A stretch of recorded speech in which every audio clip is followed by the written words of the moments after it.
नमस्कार। आज हम बात कर रहे हैं श्रीमद् भगवत गीता से प्रेरित कुछ ऐसे सिद्धांतों की जिन्हें हम रोजमर्रा की जिंदगी में अपना सकते हैं। हाँ, और हमारे पास एक लेख है गीता से प्रेरित नित्य नियम। उसी के कुछ अंशों पर हम चर्चा करेंगे। बिल्कुल, पर ये साफ कर देना जरूरी है ना कि गीता में सीधे सीधे कोई 10 नियमों की लिस्ट नहीं है। सही कहा। ये नियम असल में गीता की जो गहरी शिक्षाएं हैं, उसके जो मूल सिद्धांत हैं, उनसे निकाले गए हैं, जिन्हें हम अपने जीवन में उतार सकते हैं, ऐसा कह सकते हैं। तो चलिए इन्हें समझने की कोशिश करते हैं, देखते हैं कि आज की भागदौड़ वाली लाइफ में ये कैसे काम आ सकते हैं। पहला नियम है ईश्वर का स्मरण, रोज भगवान को याद करना। हाँ, पर इसका मतलब सिर्फ सुबह शाम पूजा करना नहीं है। जैसे अध्याय 8 श्लोक 7 में कहा गया है, हर समय मेरा स्मरण कर और युद्ध भी कर। अच्छा, युद्ध भी कर। हाँ, मतलब अपने रोज के काम करते हुए भी उस हायर कॉन्शियसनेस, उस परम चेतना से जुड़े रहना। एक तरह की माइंडफुलनेस कह सकते हैं। यानी काम करते हुए भी एक ऊंचे उद्देश्य का ध्यान रखना। तो भक्ति और कर्म दोनों साथ साथ। बिल्कुल। इसी से जुड़ा हुआ है शायद अगला सिद्धांत, कर्म को ही पूजा समझना। आपने कर्मयोग का जिक्र किया था पहले। हाँ, ये वही है। कर्मयोग का सार ही यही है कि अपना जो भी काम है, अपनी ड्यूटी, उसे पूरी निष्ठा से, पूरी ईमानदारी से करना, जैसे वही भगवान की पूजा हो। जब काम इस भावना से करते हैं ना, तो उसमें वो स्वार्थ वाली बात, वो बोझ, वो तनाव कम हो जाता है। एक अलग तरह की संतुष्टि मिलती है, फिर चाहे नतीजा जो भी हो। लेकिन नतीजों की चिंता तो होती ही है, और गीता का शायद सबसे मुश्किल सिद्धांत यही है, फल की इच्छा का त्याग।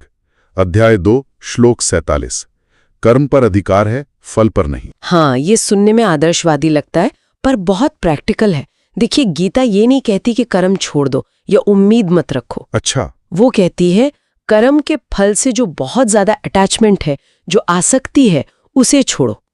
क्योंकि जब हम सिर्फ नतीजे के बारे में सोचते रहते हैं, हाँ, तो फिर काम पे ध्यान नहीं रहता। बिल्कुल, ध्यान हट जाता है और हम बेकार में चिंता और डर पाल लेते हैं।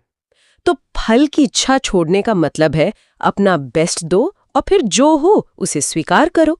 इससे मन शांत रहता है। ये तो आज के हाई प्रेशर माहौल के लिए बहुत ही फायदेमंद हो सकता है, स्ट्रेस कम करने का तरीका। यकीनन। अच्छा, कर्म के साथ साथ गीता कुछ अंदरूनी गुणों पर भी जोर देती है, जैसे सत्य और नम्रता। हाँ, अध्याय 16 में दैवी गुणों की बात है।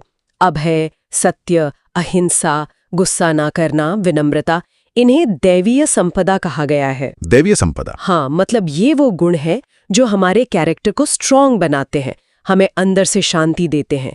ये सिर्फ मॉरल बातें नहीं है, ये मेंटल हेल्थ के लिए भी जरूरी है। सही कहा। अंदरूनी शांति के साथ साथ बाहरी जीवन में भी बैलेंस जरूरी है। 5वां नियम शायद इसी पर है, आहार विहार में संयम, मतलब खान पान रहन सहन में मॉडरेशन। बिल्कुल। गीता कहती है अति से बचो, न बहुत ज्यादा खाओ न बहुत कम, न बहुत ज्यादा सो न बहुत कम। एक संतुलित जीवन शैली तन और मन दोनों के लिए अच्छी है। और ये हमें फोकस करने में मदद करती है, चाहे लक्ष्य आध्यात्मिक हो या दुनियावी। अच्छा, तो ये हो गया बैलेंस। इसके बाद बात आती है सेल्फ इम्प्रूवमेंट की।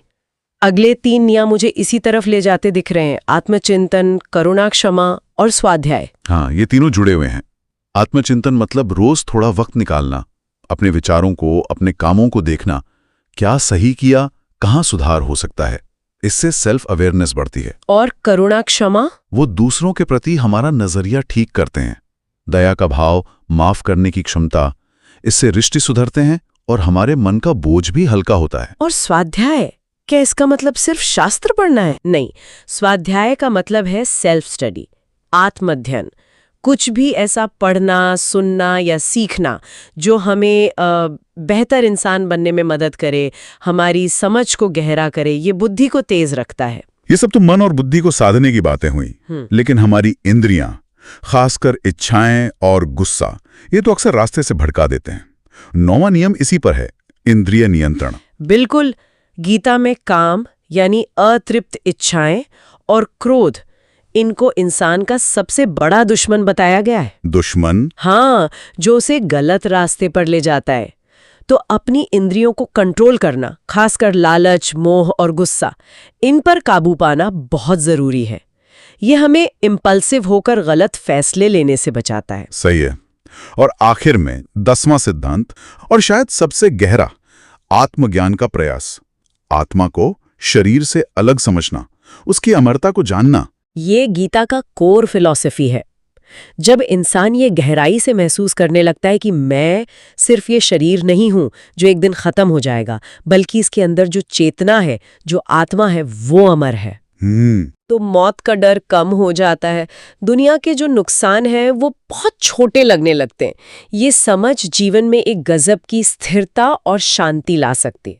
तो अगर हम संक्षेप में देखें, ये 10 बिंदु सिर्फ नियम नहीं है, ये तो गाइडलाइंस हैं, गीता से प्रेरित, जीवन को ज्यादा मीनिंगफुल, बैलेंस्ड और शांत बनाने के लिए। सही कहा।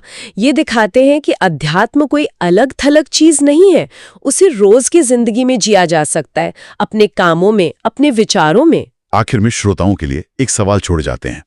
आज की जो तेज रफ्तार जिंदगी है, जहां हर कोई बाहरी सफलता के पीछे भाग रहा है, क्या वहां गीता की ये सिद्धांत जो अंदरूनी संतुलन और आत्मज्ञान की बात करते हैं, क्या ये वाकई प्रैक्टिकल हैं? या फिर इन्हें जानना ही काफी है और इनको जीने की कोशिश करना वो अपने आप में एक अलग चुनौती है जिस पर हमें सोचना चाहिए।